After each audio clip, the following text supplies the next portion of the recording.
നമസ്കാരം.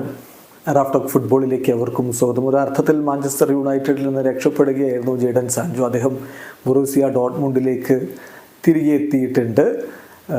അദ്ദേഹം വലിയ സന്തോഷത്തിലാണ്, വളരെ എക്സൈറ്റഡ് ആണ്. ഡ്രസ്സിംഗ് റൂമിലേക്ക് എത്തുമ്പോൾ വീട്ടിലേക്ക് മടങ്ങിയെത്തിയ പോലെ സഹതാരങ്ങളെ കാണാൻ ആകാംക്ഷയോടുകൂടി കാത്തിരിക്കുന്നു. വീണ്ടും ഒരു ചിരിയോടെ ഇഷ്ടപ്പെട്ട കളി കളിക്കാൻ പറ്റും, ഫുട്ബോൾ കളിക്കാൻ പറ്റും എന്നുള്ളതിൽ സന്തോഷമുണ്ട് എന്നൊക്കെ ജേഡൻ സാൻചോ പറഞ്ഞിരുന്നു. അത്രയും അനുഭവിച്ചിട്ടുണ്ട് ആ യുവതാരം മാഞ്ചസ്റ്റർ യുണൈറ്റഡിൽ എറിക് ടെൻ ഹാഗിൻ്റെ കീഴിൽ. ഏതായാലും ടെൻ ഹാഗ് ഇപ്പോൾ സാൻചോയെക്കുറിച്ച് പറഞ്ഞിരിക്കുന്ന കാര്യങ്ങൾ കൂടി ഒന്ന് നോക്കുകയാണ്.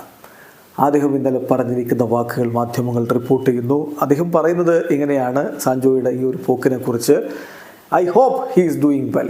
So, I wish him the best of good luck എന്ന് പറയുന്നു. അതോടൊപ്പം തന്നെ പറയുന്നു, ദാറ്റ്സ് ഇറ്റ്, അതാണ് എനിക്ക് പറയാനുള്ളത്. നല്ല രൂപത്തിൽ അദ്ദേഹത്തിന് അവിടെ കളിക്കാൻ പറ്റും, സക്സസ് ആവുമെന്ന് ഞാൻ പ്രതീക്ഷിക്കുന്നു എന്നുകൂടി എറിക് ടെൻ ഹാഗ് പറയുന്നുണ്ട്. അപ്പം വീണ്ടും മാധ്യമപ്രവർത്തകർ അതേ വിഷയം തന്നെ എടുത്ത് പറയുന്ന മറുപടി ഞാൻ അതിന് ഉത്തരം പറഞ്ഞു കഴിഞ്ഞു. ഐ തിങ്ക് ഇറ്റ്സ് ഇനഫ് എന്നാണ് ഇപ്പോൾ എറിക് ടെൻ ഹാഗ് പറയുന്നത്. ഏതായാലും സാൻചോയെക്കുറിച്ച് കൂടുതൽ സംസാരിക്കാൻ എറിക് ടെൻ ഹാഗ് ഇഷ്ടപ്പെടുന്നില്ല. മറിച്ച് എല്ലാ ഭാവങ്ങളും നേരുന്നു, നന്നായി വരട്ടെ, ഇങ്ങനെ അങ്ങ് പറഞ്ഞു ഒഴിവാക്കുകയാണ് ചെയ്യുന്നത്. അതോടൊപ്പം മറ്റൊരു ആളുടെ വാക്കുകൾ കൂടി സാൻചോയെക്കുറിച്ചുള്ള നമ്മളൊന്ന് കേൾക്കണം.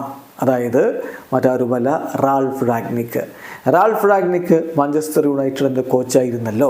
ആ ഘട്ടത്തിൽ അദ്ദേഹത്തിന് യാതൊരുവിധ ഡിസിപ്ലിനറി പ്രശ്നവും സാൻചോയുമായി ബന്ധപ്പെട്ട് വന്നിട്ടില്ല എന്നാണ് ഇപ്പോൾ റാഗ്നിക്ക് പറഞ്ഞിരിക്കുന്നത്.